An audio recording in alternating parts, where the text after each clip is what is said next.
روزہ سب کے لیے عبادت ہے مگر ان 5 کے لیے حرام ہے۔ رمضان کا مقدس مہینہ قریب ہے۔ ہر کوئی روزے کی تیاری کر رہا ہے کیونکہ یہ ہر مسلمان پر فرض ہے۔ لیکن کیا آپ جانتے ہیں کہ 5 لوگ ایسے بھی ہیں جنہیں روزہ رکھنے سے صاف صاف منع کیا گیا ہے۔ لوگ اکثر اسے گناہ سمجھتے ہیں لیکن حقیقت بالکل الٹ ہے۔ ان لوگوں کے لیے روزہ رکھنا ثواب نہیں بلکہ ان کے لیے جان لیوا ثابت ہو سکتا ہے۔ کون ہیں وہ خوش نصیب لوگ جنہیں خدا نے اس بھاری ذمہ داری سے چھوٹ دی ہے؟ اس کا جواب آپ کو حیران کر دے گا۔ سب سے پہلے ہم جانتے ہیں رمضان المبارک کی تعریف۔ اسے ہر مسلمان کو سمجھنا لازمی ہے۔ رمضان یا تو رحمان کی طرح اللہ تعالیٰ کا نام ہے کیونکہ اس مہینے میں دن رات اللہ تعالیٰ کی عبادات ہوتی ہے، لہٰذا اسے شہر رمضان یعنی اللہ تعالیٰ کا مہینہ کہا جاتا ہے۔ جیسے مسجد کعبہ کو اللہ تعالیٰ کا گھر کہتے ہیں کہ وہ اللہ تعالیٰ کے ہی کام ہوتے ہیں، ایسے ہی رمضان المبارک کا مہینہ ہے کہ اس مہینے میں اللہ عز و جل ہی کے کام ہوتے ہیں۔ روزہ، تراویح وغیرہ تو ہے ہی اللہ تعالیٰ کے، مگر بحالت روزہ جو جائز نوکری، جائز تجارت وغیرہ کی جاتی ہے وہ بھی اللہ تعالیٰ کے کام کا قرار پاتے ہیں۔ اسی لیے اس ماہ کا نام رمضان یعنی اللہ کا مہینہ ہے، یا یہ رمضان کے مستحق ہے۔ رمضان موسم خریف کی بارش کو کہتے ہیں جس سے زمین دھل جاتی ہے اور ربیع کی فصل خوب ہوتی ہے۔ چونکہ یہ مہینہ بھی دل کے گرد و غبار کو دھو دیتا ہے اور اس سے اعمال کی کھیتی ہری بھری رہتی ہے، اسی لیے اسے رمضان کہتے ہیں۔ ساون میں روزانہ بارشیں چاہیے اور بھادو میں 4، پھر اساڑھ میں 1۔ اس 1 سے کھیتی پک جاتی ہے، تو اسی طرح 11 مہینے برابر نیکی کی جاتی رہی، پھر رمضان کے روزوں نے ان نیکیوں کی کھیتی کو پکا دیا۔ یا یہ رمضان سے بنا جس کا معنی ہے گرمی یا جلنا، چونکہ اس میں مسلمان بھوک پیاس کی تپش برداشت کرتے ہیں، یا یہ گناہوں کو جلا ڈالتا ہے، اسی لیے اسے رمضان کہا جاتا ہے۔ بعض مفسرین نے فرمایا کہ جب مہینوں کے نام رکھے گئے تو جس موسم میں جو مہینہ تھا اسی سے اس کا نام ہوا، جو مہینہ گرمی میں تھا اسے رمضان کہہ دیا گیا، اور جو موسم بہار میں تھا اسے ربیع الاول، اور جو سردی میں تھا اور جب پانی جم رہا تھا اسے جمادی الاول کہا گیا۔ اسلام میں ہر نام کی کوئی نہ کوئی وجاہت ہوتی ہے اور نام کام کے مطابق رکھا جاتا ہے، دوسری اصطلاحات میں یہ بات نہیں۔ ہمارے بڑے ظاہر کا نام محمد فاضل ہوگا اور بزدل کا شیر بہادر ہوتا ہے اور بدصورت کو یوسف خان کہتے ہیں۔ اسلام میں یہ عیب نہیں ہے۔ رمضان بہت ہی خوبیوں کا جامع ہے، اسی لیے اس کا نام بھی رمضان المبارک رکھا گیا ہے۔ اس مہینے میں 70,000 فرشتے دعائے مغفرت کرتے ہیں۔ مدینے کے آقا صلی اللہ تعالیٰ علیہ وسلم نے فرمایا کہ جب ماہ رمضان کی پہلی رات آتی ہے تو آسمانوں اور جنت کے دروازے کھول دیے جاتے ہیں اور آخری رات تک بند نہیں ہوتے۔ جو کوئی بندہ اس ماہ مبارک کی کسی بھی رات میں نماز پڑھتا ہے تو اللہ تعالیٰ اس کے ہر سجدے کے عوض میں اس کے لیے 1700 نیکیاں لکھتا ہے اور اس کے لیے جنت میں سرخ یاقوت کا گھر بناتا ہے جس میں 70,000 دروازے ہوں گے اور ہر دروازے کے دونوں پٹ سونے کے بنے ہوں گے جس میں یاقوت سرخ جڑے ہوں گے۔ بس جو کوئی ماہ رمضان کا پہلا روزہ رکھتا ہے تو اللہ تعالی مہینے کے آخر دن تک اس کے گناہ معاف فرما دیتا ہے اور دوسرے رمضان تک اس کے کفارہ ہو جاتا ہے، اور ہر وہ دن جس میں یہ روزہ رکھے گا اور اس ہی روزے کے بدلے میں اسے 1000 سونے کے دروازے والا محل جنت میں عطا ہوگا۔ اس کے لیے صبح سے شام تک 70,000 فرشتے دعائے مغفرت کرتے رہیں گے۔ رات اور دن میں جب بھی وہ سجدہ کرے گا اس ہر سجدے کے عوض میں اسے جنت میں ایک ایسا درخت عطا کیا جائے گا کہ اگر اس کے نیچے ایک گھوڑے سوار 100 برس تک بھی چلے تو پھر بھی ایک درخت کے دوسرے سرے تک نہ پہنچ سکے گا۔ اللہ تبارک و تعالیٰ کا کس قدر عظیم احسان ہے کہ اس نے ہمیں اپنے حبیب رحمت عالمین کے طفیل ایسا ماہ رمضان عطا فرمایا کہ اس ماہ مکرم میں جنت کے تمام دروازے کھل جاتے ہیں اور نیکیوں کا اجر اس قدر بڑھا دیا جاتا ہے کہ حدیث مبارکہ میں آتا ہے کہ رمضان المبارک کی راتوں میں نماز ادا کرنے والے کو ہر ایک سجدے کے بدلے میں 1700 نیکیاں عطا کی جاتی ہے۔ جنت کا عظیم الشان محل مزید اس حدیث مبارکہ میں روزے داروں کے لیے بشارت عظمیٰ بھی موجود ہے کہ صبح تا شام 70,000 فرشتے اس کے لیے دعائے مغفرت کرتے ہیں۔ روزے کی اتنی بے شمار فضیلات اور برکات ہیں کہ جسے سن کر ہی دل اس ہو اٹھتا ہے، لیکن وہ 5 بد نصیب کون ہیں جنہیں اللہ تبارک و تعالیٰ نے روزہ رکھنے سے منع فرما دیا ہے؟ آئیے اس ویڈیو میں تفصیل سے جانتے ہیں اور یہ بھی جانتے ہیں کہ کن چیزوں سے ہمارا روزہ ٹوٹ جاتا ہے۔ اگر سے اتنی فضیلات اور برکات ہونے کے باوجود اگر ہم صحیح معنی میں روزہ نہ رکھیں، ہم سے بڑھ کر کوئی بدبخت نہ ہو۔ ماہ رمضان المبارک میں لوگوں پہ خاص طور پہ اللہ تبارک و تعالیٰ نے پابندی لگا دی ہے روزہ رکھنے کے اعتبار سے۔ اب ان مجبوریوں کا بیان کیا جاتا ہے جن کے سبب رمضان المبارک میں روزہ نہ رکھنے کی اجازت ہے، مگر یاد رہے کہ مجبوری میں روزہ معاف نہیں ہوتا، وہ ہو جاتا۔ وہ مجبوری ختم ہو جانے پہ روزہ قضا کر رکھنا فرض ہے، البتہ قضا کا گناہ نہیں ہوگا۔ بحر شریعت در مختار میں لکھا ہے کہ پہلا وہ شخص ہے جسے اللہ تبارک و تعالیٰ نے اجازت دی ہے کہ وہ روزے نہ رکھے۔ سب سے پہلا ہے سفر کرنے والا یعنی مسافر۔ سفر، اب سفر کی تعریف بھی جان لیتے ہیں۔ بعض لوگ سفر کے متعلق بہت زیادہ غلط گمان رکھتے ہیں۔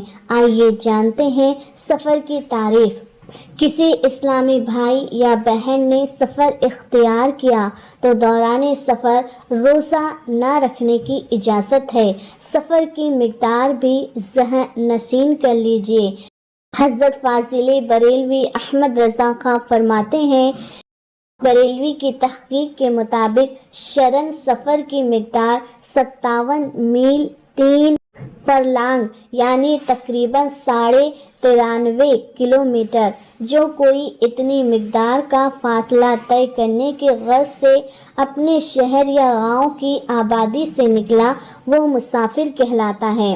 اسے روزہ قضا کر کے رکھنے کی اجازت ہے اور نماز میں بھی وہ قصر کرے گا۔ مسافر اگر روزہ رکھنا چاہے تو رکھ سکتا ہے، مگر 4 رکعات والی فرض نمازوں میں اسے قصر کرنا واجب ہے، نہیں کرے گا تو گناہ گار ہوگا۔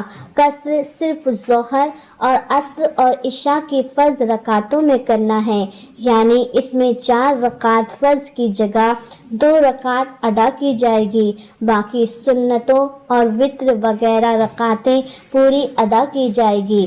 دوسرے شہر یا گاؤں وغیرہ میں پہنچنے کے بعد جب تک 15 دن سے کم مدت تک قیام کی نیت تھی، مسافر ہی کہلائے گا اور مسافر کے احکام رہیں گے، اور مسافر نے وہاں 15 دن یا اس سے زیادہ قیام کی نیت کر لی تو اب مسافر کے احکام ختم ہو جائیں گے اور وہ مقیم کہلائے گا۔ اب اسے روزہ بھی رکھنا ہوگا اور نماز قصر بھی نہیں کرنی ہوگی۔ سفر میں چاہے روزہ رکھو چاہے نہ رکھو۔ حضرت ام المومنین حضرت عائشہ صدیقہ رضی اللہ تعالی عنہ فرماتی ہیں کہ حضرت سیدنا حمزہ بن عمر اسلمی رضی اللہ تعالی عنہ بہت روزے رکھا کرتے تھے۔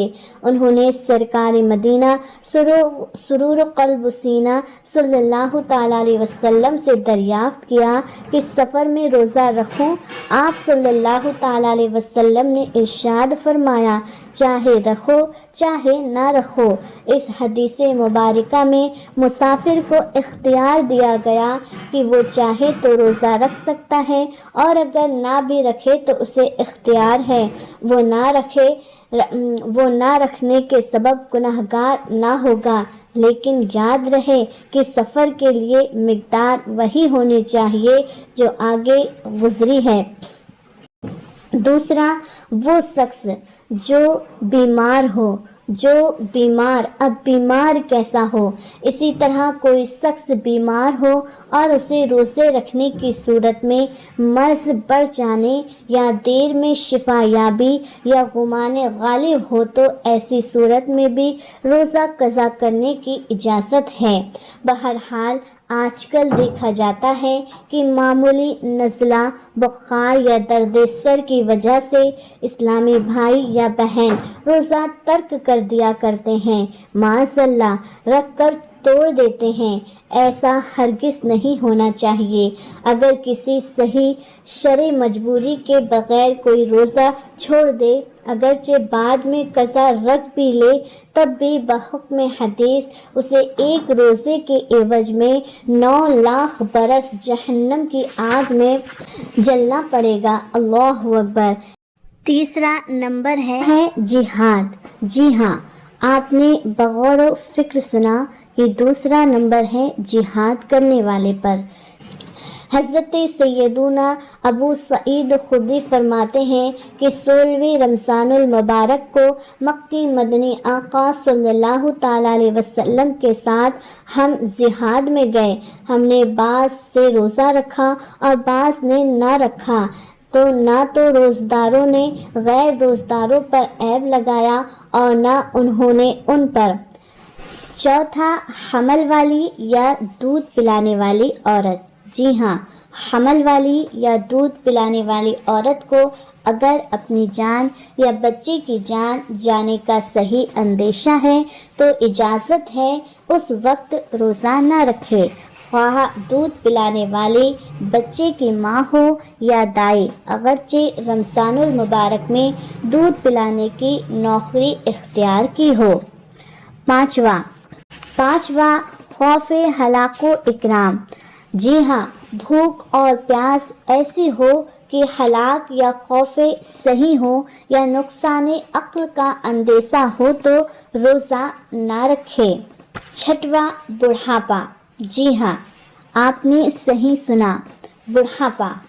وہ بزرگ جو عمر کے اس پڑاؤ پر ہیں جہاں شریر بالکل ساتھ نہیں دیتا اور بھوک اور پیاس برداشت کرنے کی طاقت ختم ہو چکی ہے، اس کے لیے روزے کی جگہ فدیہ یعنی غریبوں کو کھانا کھلانے کا راستہ رکھا گیا ہے۔ آئیے اب تفصیلی معلومات کے ساتھ روزہ نہ رکھنے کی اجازتیں جانتے ہیں۔ نمبر 1، مسافر کو روزہ رکھنے یا رکھنے کا اختیار ہے۔ نمبر 2، اگر خود اس مسافر کو اس کے ساتھ والے کو روزہ رکھنے میں ضرر یا نقصان نہ پہنچے تو روزہ رکھنا سفر میں بہتر ہے، اور اگر دونوں یا ان میں سے کسی کے ساتھی کو نقصان ہو رہا ہے تو روزہ نہ رکھنا بہتر ہے۔ تیسرا، مسافر جوائے کبریٰ سے پیشتر اقامت کی اور ابھی کچھ کھایا نہیں تو روزے کی نیت کر لینا واجب ہے۔ مثلاً آپ کا گھر حیدرآباد سندھ میں ہے اور آپ کراچی کے حیدرآباد کے لیے چلے اور صبح 10 بجے پہنچ گئے اور صبح صادق کے بعد راستے میں کچھ کھایا یا پیا نہ تھا تو اب روزے کی نیت کر لیں۔ چوتھا، دن میں اگر سفر کیا تو اس دن کا روزہ چھوڑ دینے کے لیے آج کا سفر اجر نہیں، البتہ اگر دوران سفر توڑ دیں گے تو کفارہ لازم نہ آئے گا مگر گناہ ضرور ہوگا۔ پانچواں، اگر سفر شروع کرنے سے پہلے توڑ دیا پھر سفر کیا تو کفارہ بھی لازم آئے گا۔ چھٹواں، اگر دن میں سفر شروع کیا اور دوران سفر روزہ توڑا نہ تھا اور مکان پر کوئی چیز بھول گئے تھے، اسے لینے واپس آئے اور اب مکان پر آ کر روزہ توڑ ڈالا تو کفارہ واجب ہے۔ اگر دوران سفر ہی توڑ دیا ہوتا تو صرف قضا رکھنا فرض ہوتا، جیسا کہ اوپر گزرا۔ ساتواں، کسی کو روزہ توڑ ڈالنے پر مجبور کیا گیا تو روزہ تو توڑ سکتا ہے مگر صبر کیا تو اجر ملے گا۔ آٹھواں، سانپ نے ڈس لیا اور جان خطرے میں پڑ گئی تو روزہ توڑ دے۔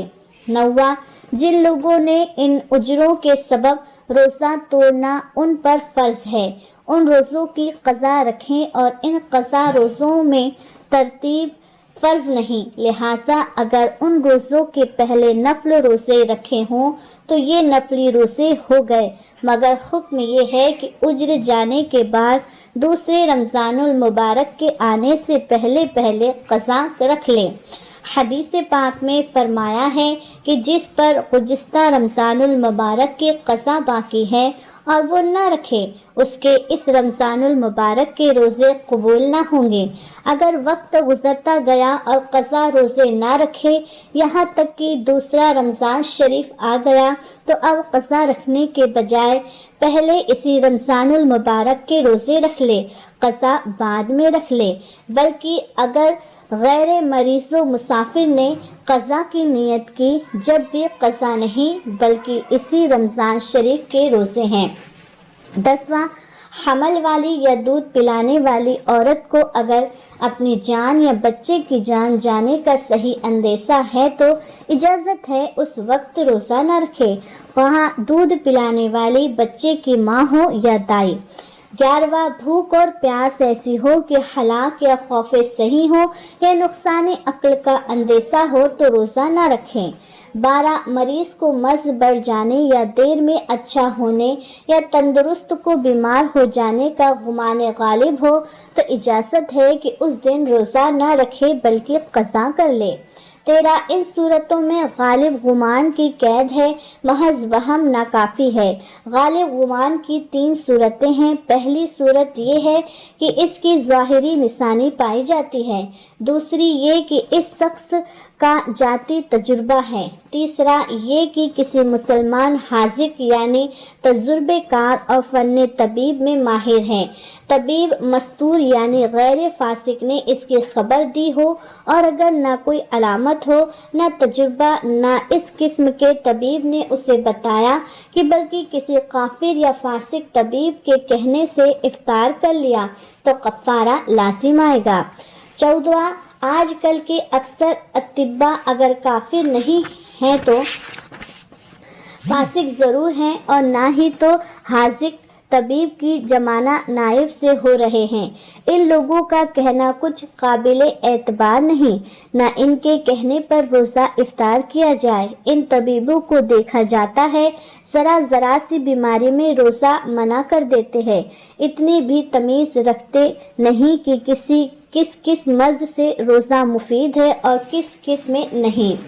15واں، حیض یا نفاس کی حالت میں عورت روزہ نہیں رکھ سکتی، نماز ادا کرنا بھی حرام ہے، اور حیض و نفاس کی حالت میں نماز روزہ صحیح ہوتے ہی نہیں۔ نیز تلاوت قرآن پاک کی آیت مقدسہ یا اس کا ترجمہ کو چھونا، یہ سب بھی حرام ہے۔ 16، حیض و نفاس والی کے اختیار ہے کہ چھپ کر کھائے یا ظاہراً روزدار کی طرح رہنا اس پر ضروری نہیں۔ 17، مگر چھپ کر کھانا اولیٰ ہے، خصوصاً حیض والی کے لیے۔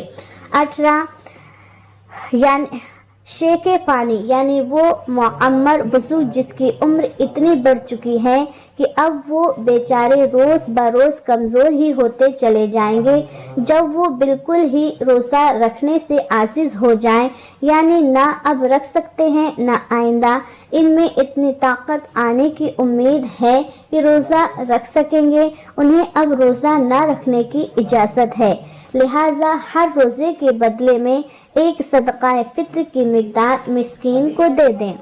19، اگر فدیہ دینے کے بعد روزہ رکھنے کی طاقت آ گئی تو آپ کا دیا ہوا فدیہ صدقہ نفل ہو کر رہ گیا، ان روزوں کی قضا رکھیں۔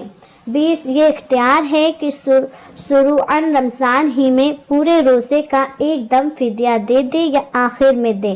21، فدیہ دینے میں یہ ضروری نہیں کہ کتنے فدیے ہوں، اتنے ہی مساکین کو الگ الگ دیں، بلکہ ایک ہی مسکین کو کئی دن کے لیے بھی دے سکتے ہیں۔ 22، نفل روزہ قصداً شروع کرنے والے پر اب پورا کرنا واجب ہو جاتا ہے کہ توڑ دیا تو قضا واجب ہوگی۔ 23، اگر آپ نے یہ گمان کر کے روزہ رکھا کہ میرے ذمے کوئی روزہ ہے، اب روزہ شروع کرنے کے بعد معلوم ہوا کہ مجھ پر کسی قسم کا کوئی روزہ نہیں ہے، اب اگر فوراً توڑ دیا تو کچھ نہیں، اور یہ معلوم کرنے کے بعد اگر فوراً نہ توڑا تو اب نہیں توڑ سکتے، اگر توڑیں گے تو قضا واجب ہوگی۔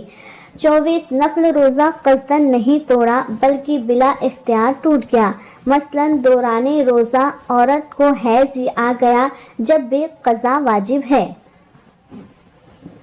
25، عیدین یا ایام تشریق میں سے کسی بھی دن کا روزہ نفل رکھا ہو، لہٰذا ان روزوں کا پورا کرنا واجب نہیں، نہ اس کے توڑنے پر قضا واجب، بلکہ اس کا توڑ دینا ہی واجب ہے۔ اگر ان دنوں میں روزہ رکھنے کی منت مانی تو منت پوری کرنی واجب ہے، اگر ان دنوں میں نہیں بلکہ اور دنوں میں۔ 26، نفل روزہ بلا عذر توڑ دینا ناجائز ہے۔ مہمان کے ساتھ اگر میزبان نہ کھائے گا تو اسے ناگوارا ہوگا، یا مہمان اگر کھانا کھائے گا تو میزبان کو اذیت ہوگی، تو نفل روزہ توڑ دینے کے لیے یہ عذر ہے، بشرط یہ کہ یہ بھروسہ ہو کہ اس کی قضا رکھ لے گا اور جوائے کبریٰ سے پہلے توڑ دے، بات کو نہیں۔ 27، زوال کے بعد ماں باپ کی ناراضگی کے سبب توڑ سکتا ہے، اور اس میں عصر سے پہلے تک توڑ سکتا ہے، بعد عصر نہیں۔ 28، عورت بغیر شوہر کی اجازت کے نفل اور منت و قسم کے روزے نہ رکھے، اور رکھ لیا تو شوہر توڑا سکتا ہے، مگر توڑے گی تو قضا واجب ہوگی، مگر اس کی قضا میں بھی شوہر کی اجازت درکار ہے، یا شوہر اور اس کے درمیان جدائی ہو جائے، یعنی طلاق بائن دے دے یا مر جائے۔ ہاں، مگر روزہ رکھنے میں شوہر کا کچھ حظ نہ ہو، مثلاً وہ سفر میں ہے یا بیمار ہے یا احرام میں ہے، تو ان حالتوں میں بغیر اجازت کے بھی قضا رکھ سکتی ہے، بلکہ وہ منع کرے جب بھی رکھ سکتی ہے، البتہ ان دنوں میں بھی شوہر کی اجازت کے بغیر نفل روزے نہیں رکھ سکتی۔ 29، رمضان المبارک اور قضائے رمضان المبارک کے لیے شوہر کی اجازت کی کچھ ضرورت نہیں، بلکہ اس کی ممانعت پر بھی رکھیں۔ 30، اگر آپ کسی کے